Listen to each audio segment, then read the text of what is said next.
Berarti yang penting pelanggan puas, pelanggan puas kita senang. Asik. Tapi Kak Hafiz, Kak Iqbal nih masih muda tuh ya kan. Pasti teman-teman pernah ngeliat nggak sih ketika kalian bisnis kayak ada pandangan negatif nggak sih dari lingkungan sekitar gitu sendiri?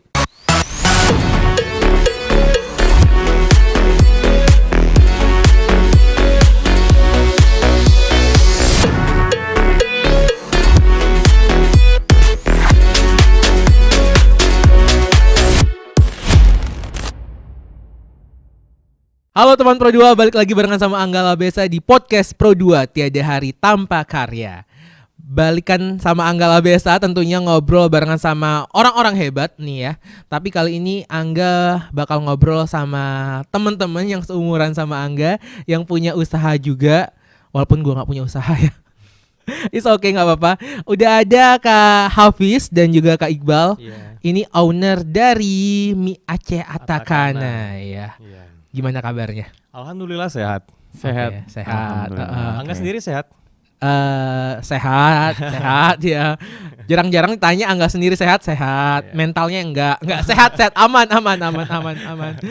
Tapi bisa dibilang kan kalian berdua adalah apa ya?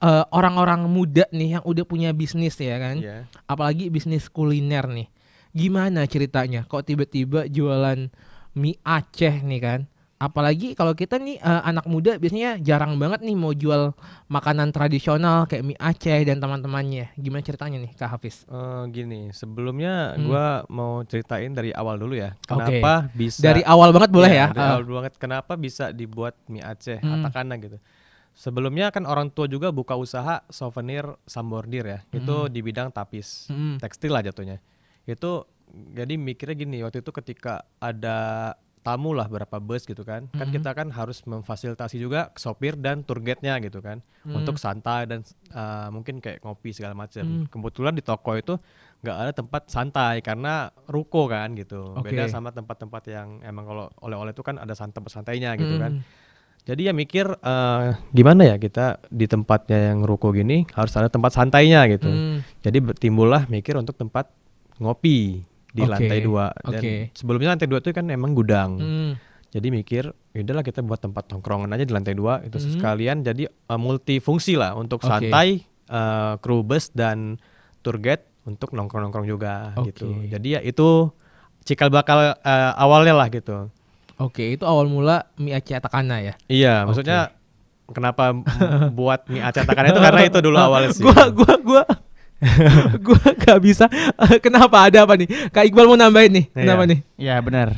Ya benar, oke. Tapi kan ini usaha berdua kan antara lu, Hafiz sama Iqbal kan berarti ya.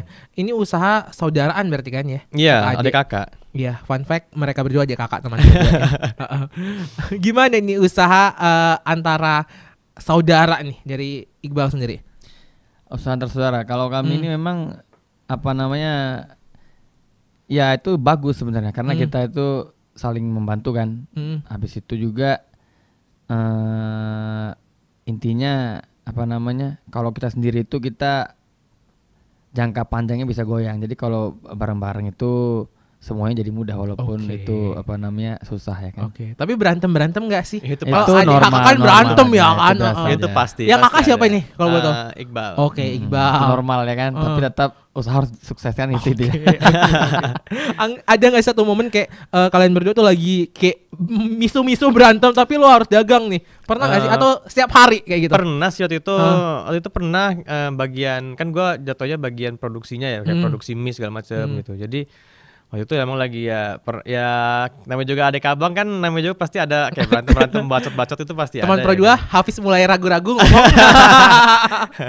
Jadi ya begitu pernah sih ada juga maksudnya waktu itu ya kayak sediman gitu kan. Tapi ya kalau namanya juga lagi usaha kan profesional lah ya, kita kelarin juga usaha kita, jalanin aja gitu. Tapi kenapa milihnya ini tadi kan udah diceritain usahanya awal mula dari sambordir ya kan. Terus gara-gara banyak yang beli, nggak ada kayak tempat untuk istirahat segala macam. Tapi kenapa memutuskan mie Aceh nih? Begini ya, mungkin Bang Iqbal ada ini. Gara-gara dari Aceh gitu. Wah, basic sekali. Sebenarnya ya jadi memang kami ini apa namanya jadi intinya kan kami usaha sampordir itu pertamanya. Jadi seperti yang dikatakan saudara Hafiz tadi, memang cikal bakalnya itu ya karena untuk memfasilitasi usaha di bawah juga. Sisi lainnya memang kami harus berpikir bagaimana cara memutar apa namanya aliran kas bisnis kami yang di awal itu, istilahnya yang di Tapis itu supaya tidak apa namanya tidak mentok, karena saat COVID itu kan kami juga terdampak pandemi nih karena kebijakan pemerintah yang membuat kami tidak bisa mendistribusikan apa namanya menjual barang seperti biasa. Jadi kami berpikirlah apa bisnis yang memang resikonya kecil dan juga perputarannya cepat. Jadi kami memilih itulah usaha kuliner. Benar. Memang karena kami dari Aceh pun usaha yang paling masuk ya mie Aceh begitu. Tapi kedepannya nanti ada juga makanan khas Lampung. Bener ya? Bener ya. Nanti jangan lupa main-main ya. Gue tungguin ini. Bener, gue tungguin. Main-main nanti. Jangan bilang nanti makanan khas Lampungnya enggak kayak pindang gitu-gitu pasti ada. Gue kira keripik pisang. Itu khas Lampung. Kami mau nanya dulu. Sebenarnya makanan khas Lampung ini yang Angga tahu apa? Waduh. Ini nanti di-cut aja ya. Takut salah gue. Banyak sih, ada yang paling terkenal banget ya kan? Ada keripik pisang, nyeruit ya. Ada keripik pisang. Tapi karena kalau lihat Angga ini sepertinya pecinta kuliner. Enggak kelihatan. Enggak tahu. Tapi ini kan balik lagi, kalian kan masih muda nih ya kan. Pernah kayak malu nggak sih usaha sendiri? Anak muda kan biasanya nggak percaya diri kayak usaha, apalagi usaha makanan ya kan. Iya. Itu kan kayak yang paling tricky. Iya, gua pribadi sih awal-awalnya sih namanya juga ini ya masih muda kan, jadi gengsinya masih tinggi ya kan. Gue awal-awalnya sih masih malu-malu, cuman lama-kelamaan kalau kita mikir malu itu kayak nggak ada duit aja kita nanti kalau mikirin malu segala macam. Jadi ya kita mikir sekarang gimana cara dapat duit. Jadi ya harus gengsi itu harus kita lupain gitu. Itu aja sih. Tapi berarti jalan aja yang penting. Jalan aja. Kita jadi seperti kereta gitu. Apapun yang ada tumbur aja gitu. Waduh. Ya memang apa namanya kalau kita kaitkan dengan keilmuan ya kan. Ya, gengsi itu membunuh karakter seseorang. Jadi seseorang itu kalau pengen dia punya ilmu dia nggak bisa gengsi, dia lepasin gengsinya begitu. Jadi intinya kita mencari ilmu kan, ilmu juga membuat kita jadi lebih mudah. Dalam hal ini bisnis ya kan. Jadi kita harus pelajari semua, yang nggak bisa kita mempercayakan segala hal itu pada orang lain, dan nggak 100% semua orang bisa dipercayakan begitu. Apalagi dalam dunia mencari uang ya kan. Cakep. Gue berasa ngobrol sama Mario Teguh. Tapi karena beliau ini suka baca-baca buku filsafat, jadi bahasanya filsafat gitu. Enggak dulu, intinya Widih, keren nih. Intinya apa ya, bisa menunjang masa depan lah. Widih. Nanti gue suruh satu quotes ya. Biar dia cari dulu quotesnya apa gitu. Pikirin dulu aja Bal apa yang mau lo kasih di akhir nanti. Ada satu quotes yang harus lo kasih ke kita gitu ya. Biasanya sih ada quotes sih dia biasanya. Wah, nanti ini banyak nih bisa dipotong-potong nih untuk TikTok segala macam ya kan. Tapi tadi kan balik lagi nih. Baru aja lulus kuliah kan buka bisnis ini ya kan jadinya kan. 2020 bukan sih? 2020 lulus kuliah. Ya walaupun lama sih. Apa? Bisnisnya sendiri? Dulu sempat kerja dulu sebelum buka bisnis, sempat kerja dulu. Cuman mikir kalau kerja namanya juga basic sama orang tua dulu disuruh tanamkan usaha ya. Jadi waktu kerja itu jadi pikir kerja sama orang gini amat ya gitu-gitu kan. Jadi ya dulu buka usaha sendiri gitu. Itu ada kayak hambatan gak sih awal mula lo buka usaha, apalagi ini kan usaha di saat pandemi ya dibilang ya. Mie Aceh sendiri nih gimana nih? Kalau hambatan pasti ada, untuk walaupun nggak pandemi juga pasti ada. Jadi ya seperti kayak bilang tadi, kita harus pasang strategi yang benar ya, strategi secara khusus, atau pokoknya ya belajar tentang semuanya, marketingnya, tentang ilmu dari dapurnya segala macam kita harus tahu gitu. Oke.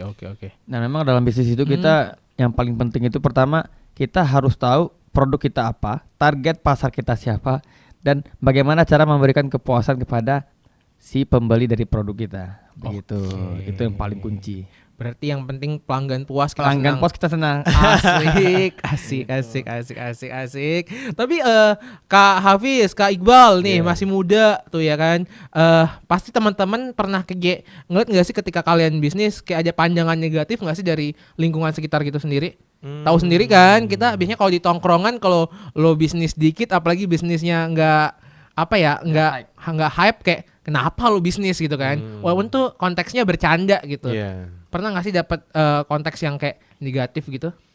Oh, untuk selama ini sih alhamdulillahnya belum ya. Malah banyak teman itu yang mensupport. Walaupun bisnisnya yang maksudnya nggak hype apa gimana, tapi intinya kalau menghasilkan duit, teman-teman alhamdulillah mensupport. Bahkan ada teman juga yang dari bidang influencer segala macam dan juga membantu ya promosiin kita juga. Jadi ya alhamdulillahnya banyak support dari teman-teman sih. Widih, boleh tuh gue gabung circle pertemanannya. Kayaknya tempat gue kagak sih. Oh gitu. Bercanda. Teman-teman gue baik-baik kok. Bercanda gitu ya kan. Karena teman-teman gue juga rata-rata ya buka usaha sendiri gitu. Jadi kita orang tuh kalau ada yang buka usaha, misalnya teman buka usaha, kita saling support. Jadi saling support semuanya sih. Karena basicnya juga kalian berdua emang anak ekonomi kali ya. Iya.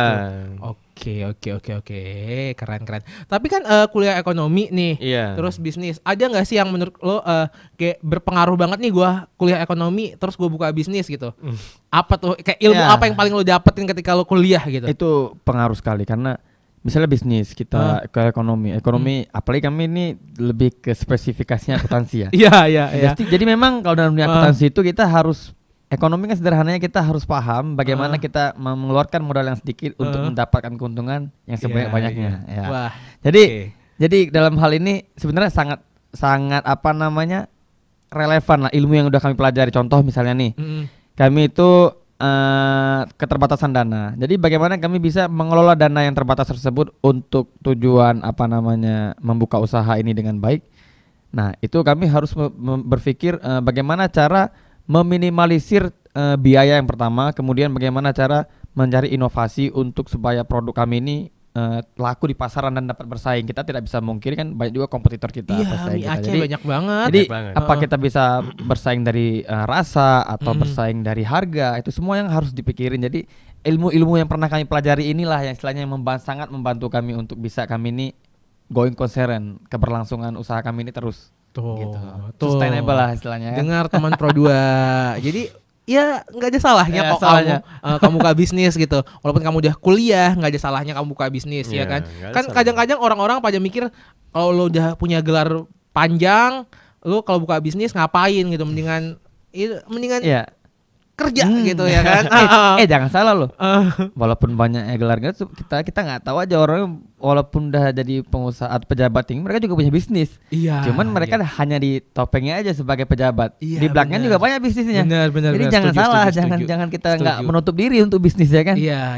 Berarti harus. Untuk anak muda jangan malu berbisnis. Jangan malu. Oke. Tapi dari sudut pandang kalian sendiri nih sebagai pengusaha muda nih ya bisa kita bilang ya kan. Ada nggak sih yang membedakan kayak usaha kalian nih sebagai kalian kan megang usaha makanan nih, anak muda juga yang membedakan usaha kalian daripada usaha mie Aceh yang dikelola sama orang yang lebih senior daripada kalian gitu. Apa sih sebenarnya yang membedakan sendiri? Ya, yang penting ya kalau kita membedakan inovasi yang lebih milenial ya, contohnya dari segi promosi juga kita kan nggak pakai pamflet apa segala macam ya kan. Jadi kalau kita kan lewat ya, sosial media, kayak gini, sosial media segala macam. Dan juga kalau dari segi tempat ya kita baguskan lagi gitu. Pokoknya intinya ya secara milenialnya lah gitu. Kalau kan kita kan memang milenial kan gitu. Tapi intinya satu lagi ya kita juga punya ciri khas tersendiri. Apa tuh? Ya, bumbu rahasia. Bumbu rahasia ya teman Pro 2. Jadi rahasia. Rahasia Aceh loh. Aduh. Tapi ini menu-menu di Atakana apa aja yang kayak harus kita cobain? Apa tuh? Yang paling harus jualan, Kak. Yang paling harus ya karena banyak kan menunya kan. Yang paling harus ya mie Aceh. Karena mie Aceh ya kan. Selain mie Aceh. Selain mie Aceh kalau favorit gue gue kalau makanan itu kayak cane duren. Iya, kemarin gue nyicipin canenya enak. Enak gitu. Terus kalau lu? Kalau gue sebenarnya yang paling suka itu mie goreng. Mie goreng? Oke. Kalau minumannya sih kalau gue teh tarik sih. Teh tarik ya? Karena gue suka nongkrong. Maksudnya kayak nongkrong itu teh tarik itu asik aja sambil sebat. Ya nggak apa-apa sambil sebat ya kan. Gue lurusin sambil nongkrong sambil lo narik tehnya kan. Lo tarik lo minum gitu kan. Nggak lucu. Oke. Tapi ini kan next ini bisnis yang baru ya bisa kita bilang ya. Next ada project lain gak sih selain dari bisnisnya sendiri? Untuk kedepannya sih project terbesar kita ada, tapi belum kita fixin ngomong di sini, tapi ya intinya ada gitu. Oke, ada tapi rahasia. Masih ya. rahasia dulu. Oke, tapi kalian kan bisa dibilang pendatang ya dari Iya, Aceh terus ke pendatang. Lampung nih. Apa yang pertama kali kayak membedakan kayak apa ya budaya Aceh sama budaya Lampung, apa yang membedakan gitu? Beda. Mungkin kalau di perbedaannya sih kalau di segi apa ya kulinernya ya. Kulinernya kalau di Aceh itu kan emang orang di sana kebiasaannya emang ngopi kan. Maksudnya pagi ngopi, siang ngopi, malam ngopi, pokoknya bukan sebelum tidur ngopi juga. 24 jam. Ngopi aja gitu ya. Kan. Makanya di sana kan bisa disebutkan 1001 kedai kopi di sana. Oke. Jadi selang sedikit kedai kopi, selang sedikit kedai kopi. Jadi ya di sana tuh budayanya emang suka ngopi sih gitu. Beda sama yang di Lampung sendiri ya. Kalau di Lampung kan ya nongkrong mungkin gitu kan. Ya sambil ngopi juga. Sambil ngopi juga gitu. Tapi satu gelas kopi itu untuk 2 hari. Iya kan? Iya kan? Iya. Lo beli 1 gelas untuk 2 hari ya kan? Yang penting pamer dulu kita mah. Tapi kalau di Lampung ini lebih ke cinta budaya ciri khas kayak tapis gitu. Nah, itu memang orang Lampung sendiri yang memang istilahnya kami perhatikan ya itu sangat kental sekali. Jadi walaupun istilahnya mereka tidak istilahnya ada dari kalangan bawah, menengah dan ke atas, semuanya sangat tidak walaupun ini tetap dijalankan budaya, misalnya kita buat acara harus pakai tapis. Nah itu ya bagi kami sangat respect, sangat hebat lah istilahnya. Karena nggak semua tempat itu budaya itu dia digunakan iya, gitu. iya. Ya, gue juga pernah tuh pas lagi jaga toko Sambordir ya. Waktu itu ada orang Lampung yang tinggal di Kanada. Jadi dia tuh waktu itu pulang. Jauh ya? Jadi waktu pulang ke Lampung, jadi dia mau ada acara di Kanada. Jadi dan waktu itu dia beli pakaian khas Lampung gitu. Dan intinya berarti kan dia walaupun tinggal jauh di Kanada gitu, tetap aja dia membawa adatnya dari Lampung membawa ke Kanada gitu. Iya, gitu. Jadi kalau kamu butuh baju adat atau kain adat, belinya di mana? Di Sambordir. boleh. Kalau lapar, naik aja ke atas, Iya, ke bener. kedai kopi Atakana. Fun fact teman Pro 2, mereka berdua ini owner dari kedai kopi Atakana, yaitu yang di bawah Sambordir ya. Iya. Oke, Sambordir sendiri di mana sih kalau boleh tahu? Sambordir itu di Bambu Kuning, di depan pas Bambu Kuningnya, Jalan Imam Bonjol. Jadi kalau Bambu Kuning kalian Center. dari Kemiling itu ke Bambu Kuning, pas di seberang Bambu Kuning itu ada tulisan Sambordir paling besar. Ya, Bambu Kuning Banjar Lampung ya. Bambu Kuning Nanti Banjar kamu nyari Lampung. bambu kuning yang lain kan banyak bambu kuning gitu. Kok nggak ada depannya hutan? Bukan. Ini bambu kuning, pasar bambu Pasar kuning Bambu gitu. Kuning Bandar Lampung. Terus di atasnya ada kedai Atakana ya. Kedai kopi Aceh Atakana. Oke, keren. Terakhir deh, ini mungkin terakhir sekali buat teman-teman nih para pengusaha muda atau anak-anak muda yang mau memulai bisnis. Nah, ini lo tunjukin biasanya skill lo. skill quotes-nya nih, Tunjukin keluarkan skill dulu. lo nanti, Bal ya nanti ya. Tapi nanti gitu. kita ke Hafiz dulu. Masih ada waktu untuk Oh, mikir. ya, kita Kesimpulan lah ya. Ya kesimpulannya nanti lo semua. Buat anak muda nih yang masih malu mulai bisnis, masih ragu-ragu, masih takut nih, ada nggak sih motivasi atau tips-tips kiat-kiat gitu biar kayak ngapain harus malu sama bisnis gitu? Dari lo dulu, Fis. Kalau gua sih karena gua juga awal-awalnya masih gitu juga kan, tapi gua tersadar oleh keadaan gitu. Gua tersadar oleh keadaan karena kalau gua gini-gini aja nggak ada nilai gengsi, mungkin mungkin tuanya gua akan miskin gitu kan, dan nggak akan mendapatkan duit gitu kalau kita masih mikirin gengsi. Jadi jadi mulainya dari sekarang gitu, maksudnya pas lagi muda-muda inilah memulai, jadi ketika tua dapat menikmati hasilnya gitu. Oke, mau tambahin nggak? Mumpung masih ada waktu, Iya. biar dia mikir dulu Iya, gitu. maksud Biar gua- bagus kata-katanya. Gue katanya tuh emang agak rancu kan, jadi dibuat lagi sama Bang Iqbal tuh Iya, dibuat iya. sebagus rupa Iya, gitu iya. kan. Ada mau tambahin lagi nggak? Biar kita tambah Mungkin- PR aja untuk Iqbal. Oh, enggak usah, biar banyak PR-nya gitu. Oke. Ada agak itu ya paleng ya mukanya ya. Silakan Bal. Oke. Terakhir. Ini tentu untuk anak-anak muda ya. Iya. Ya intinya kita ini sebagai anak muda ini yang pertama itu lakukan apa saja yang memang itu selama itu masih positif, karena setiap hal yang selalu dipikirkan tapi tidak pernah dilakukan itu akan menjadi beban, ya kan? Jadi intinya lakukan saja dan jangan pernah overthinking, dan nikmatilah hasilnya itu setelah kalian nanti berada pada waktunya. Artinya kalau quotes terbaiknya itu kita harus mencari ilmu, ya kan? Dan ilmu itu tidak tidak akan pernah duduk pada pemuda yang gengsi, sebagaimana air tidak akan pernah duduk pada dataran yang tinggi. Widih, nggak salah gua. Kan intinya adalah lakukan gitu ya. Ada yang mau sampaikan lagi atau cukup? Ya intinya kalau kalian mau buat cari souvenir ke Sambordir, kalau kalian mau merasakan kuliner yang berbeda dari biasanya di Lampung ini, ke mie Aceh Atakana. Oke. Terima kasih Hafiz dan juga terima kasih Iqbal yang udah ngobrol barengan sama Angga. Buat kamu anak muda, jangan ragu untuk berbisnis. Apapun bisnis kamu, lakukan aja. Kalau kata Iqbal tadi, lakukan aja. Semua akan indah pada waktunya. Yes, ya udah. Kayak judul lagu. Kayak judul lagu ya. Jadi pengen nyanyi kan. Penasaran.